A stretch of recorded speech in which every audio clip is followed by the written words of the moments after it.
welcome to our living room. If you've been wandering the trackless wastes of YouTube, please come in, have a seat on the Disney couch. We're watching movies and occasionally making puns. So I was wondering, what Disney princess has cows in her front yard? What? Mulan.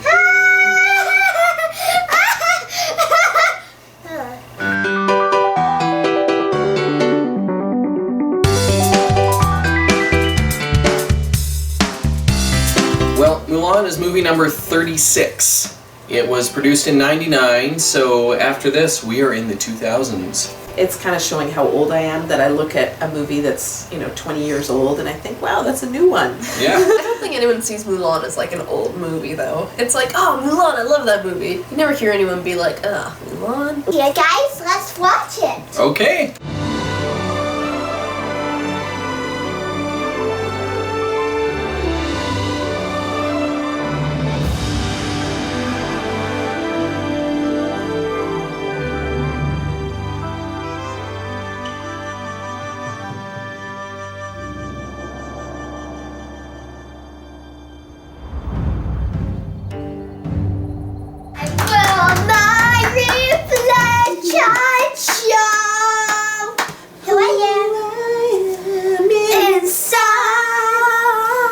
Once again, the female character had a great looking for identity song. Yep, Still and good. once again they 90-fied it right at the end, and there is a great R&B version of it. Well, not great. It was kind of awful. Anyway, a great action movie for Disney. Mulan really is unlike any other Disney princess. No other Disney princess goes to war or gets shot in the side with an arrow. She does it all, and she's like so unique that way, and I just love her every time I watch this. It was different sort of art. Yeah, it was very stylized. Right at the beginning there was a watercolor painting of a background, and you could see that kind of style with the spirals and the clouds at other points in the animation, and it was very well done. The other part of the animation I really liked was the big battle scene when the Mongol army is riding their horses down the snow-covered mountain, and that was really, really impressive. Probably computer animated, but it still stands up today, like almost 20 years later. And Eddie Murphy, he plays a great sidekick. Sassy sidekick. He didn't get, to me, annoying or irritating. Now, how about the character of Crick-Kee, the cricket? He didn't have to be in there at all. Hey, what makes you think you're coming?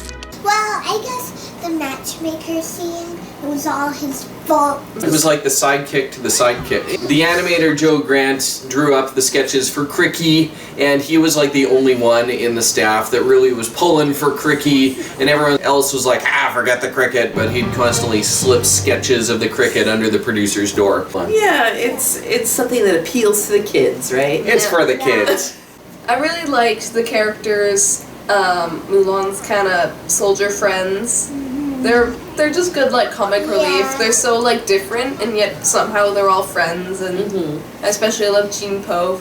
Peaceful guy. Big guy, he just picks them up and he's like, breathe, or he, like, casually grabs everyone and pulls Mulan and a horse and Shang up the mountain. Like, I love him, he's so chill. He was kind of like Baymax. Yeah, he looks like Baymax. Baymax is strong. I love the scene when they all put on disguises as like girls and they're like, hello, but then they're all like, oh, gonna fight. It's great. And Yao asks, does this dress make my butt look big? Yeah. Yeah, that's good. If you want to see more art like that, you can follow my Instagram, Doodles for Boredom. Let's find out how Disney Mulan is. To the chart! Book intro. No book intro, but really cool watercolor thing. That was pretty cool. Yeah. Well, in ancient Chinese culture, were they painting pictures with 1,000 words? No. And does that count as a book? No. No, but speaking of book, is this based on a book at all, or a legend? No, it's based off of a poem. Oh, a poem. Yeah, a poem from ancient Chinese legend. And when they were starting to do story treatments for it, they got some flack from Chinese culturalists saying it wasn't close enough to the legend, and so they changed it a little bit to more closely align But with they the do poem. that. They do that with every story. Oh, they that do, they yeah. adapt. It's been Disney-fied. It's true. Missing parents. Mulan had two parents. That's true. Yeah. Oh wait, no. Shang's dad died. Oh, yeah. Well, yeah. I don't think that's really our missing Yeah. parents, though. It He's wasn't an like adult. poor Shang was an orphan. Yeah, you felt his grief for sure, and that was pretty well done. Well, I think they had the relationship with his father to give Shang something that he needed to prove. Yeah. Right? I like that Shang had character depth. Yeah, it was good. He wasn't just a tough guy. He was like, Let's he put had it. dreams. Let's put missing parents to a couch vote. Ready? 3, 2, 1, go! And okay, so The haves win. yes, The haves have it.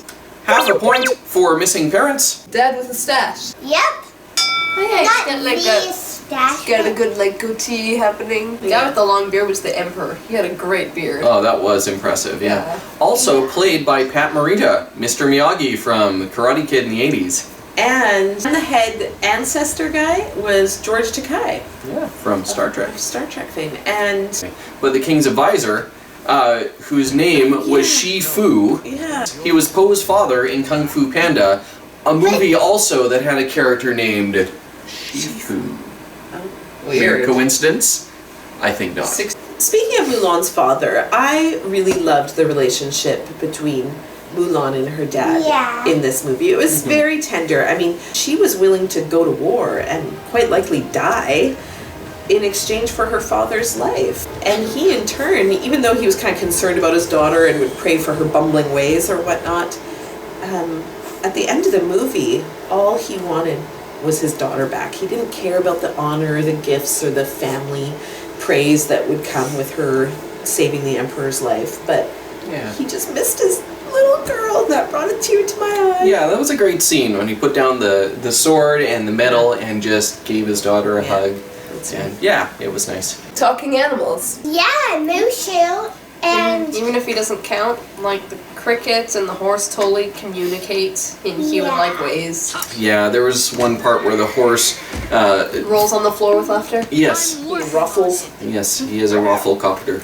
No one says ruffle. I know. No one has said ruffle since 2010. This movie is from what, 20? 1999. There you go. That was before raffling. That we'll give it a point for talking animals, even though the horse didn't talk. Yeah. Unlikely partnership. Okay, I've got a theory on this one. So Mushu was in a partnership with Mulan so that he could get Yes. cred with his ancestors, and he could become a guardian again. Mulan was in the thing so that she could save her father's life and honor her family. They never even knew that they were both going for different motivations till that spot in the middle when they all revealed that all of them are liars, even the cricket. Yeah. And so then, but right then, you know, there was some tenderness. Mushu gives Mulan a hug, and they work together, and they're friends, and things like that. They So were friends the whole time. I don't know about that. Right at Like, the beginning when he goes, dishonor on you, dishonor on your cow, then after that she's like, I'm sorry, and there's a tender moment, and then they're always just... She trusts him, and they're not, like, mad at each other at any point. yeah, they have a pretty good partnership right off the bat. Yeah. But, well, pretty quickly anyway. But the initial thing was Mulan was like, who sent the skinny lizard after Yeah. me? Come on. Just get out of here. Yeah. Right?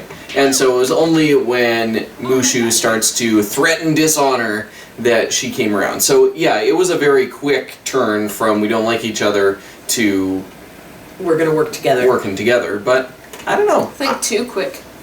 how about half mark? I would give it a half mark. Half a point for unlikely partnership that we can at least make a case for and overrule Gyra. There we go. Hit a Mickey. Yeah, on the horse. Depending on what angle they showed him at, there was a couple spots where it really looked like Mickey. There was a little pile of rice on the ground in this fight scene, and that was Mickey shaped. And lily pads, Mickey shaped.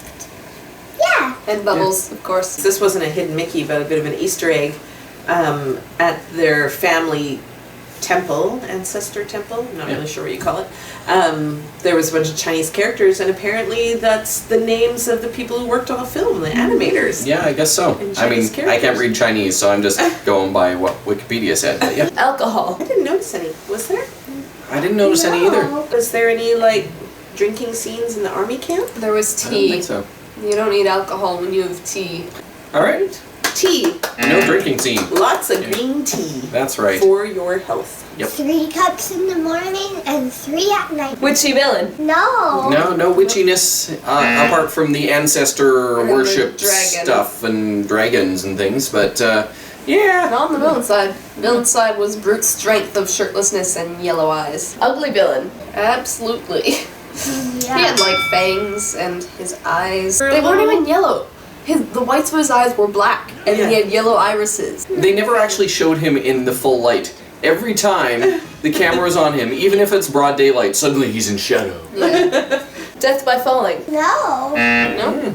Lots of death. Yeah, there was falling. threat by falling. They fall over and they manage to get hauled up by hanging on with one arm to a piece of rope, and on the other end, another guy holding on to an arrow, which is tied to the rope. Yeah. Don't think physics really work that way. Yeah.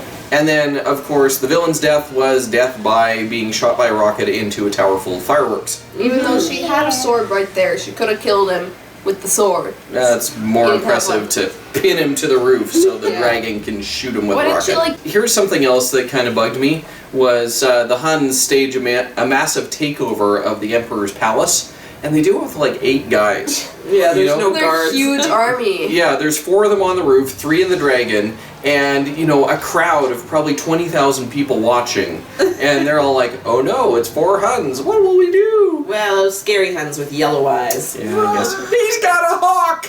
Hit song. That was a very touching scene when Mulan feels like she's not measuring up to the culture standards for her, And that song was also recorded by Christina Aguilera, and that was the big song that launched Christina Aguilera's career. And yeah, so it was a hit for her, and it was a hit for the movie. But if you ask me, I think the real hit song on this one is "Let's Get Down to Business and Sing Defeat that. the Hun." So yes, we have a hit song. yeah. Romantic duet. No, Yeah. there's not a lot Just of kinda- romance in this movie. Just kind of hints of like they like each other, and then Yeah. at the end the iconic romantic line of "You fight good." Yeah. I like the way the romance was treated here. It wasn't Yeah. really heavy-handed and over the top. You knew what was going on at the end of the movie, and that's all you needed to know. The kiss. No. No kiss. Like yeah. we said, just kind of the beginning of a budding romance. That's Yeah. how the movie ends. And they set it up, and they could have done the kiss, I think, but I'm glad they didn't. It was Yeah. nice the way they left it. Yeah, and also that he got to meet Mulan's father. Yeah. Which was, I think, very respectful rather than like just grabbing his daughter and kissing her somewhere in some far off city. Yeah. You know? They had more fun blowing stuff up than kissing, and that's what I like in a movie. Resurrection. Well, I think we should count the Huns, because, you know, if you're buried under an avalanche that hardens like concrete, 10 minutes later you're not gonna stick your hand up there. And so, by the power of the yellow eyes, I will arise. Yeah. But they were the bad guys who were dead, so we didn't go through the whole emotional arc. Oh, he's gone. Yeah. Yeah, Very it doesn't count because they were alive. They never died because these were villains and you didn't feel sorry for them and they didn't even die. Okay. Yeah, okay, alright, we won't give it resurrection for this one. Let's total it up. How many Disney points do we get for Mulan? The total is 6 out of 14. I think she's the lowest scoring princess of all the princesses that we've had so far. But even if it's low, it's still a really good movie, so you should watch it at least once. So thank you so much for watching. If you enjoyed this video, give it a thumbs up, as well as share, like, and most importantly, Subscribe! And speaking of subscribe, welcome to all our new subscribers who've joined the channel recently. It's awesome to have you along on this quest for Yeah. the ultimate Disney movie. So thanks for joining us. We'll see you next week. Bye! now can we watch the bonus features? Ooh, this has a video of Jackie Chan. Yeah, let's put him on. Oh, everybody, let's go fighting! None of the soldiers in Mulan's army ever do any fighting. None. The nuns. Huns. The Huns, not the nuns. Oh no, the nuns are coming!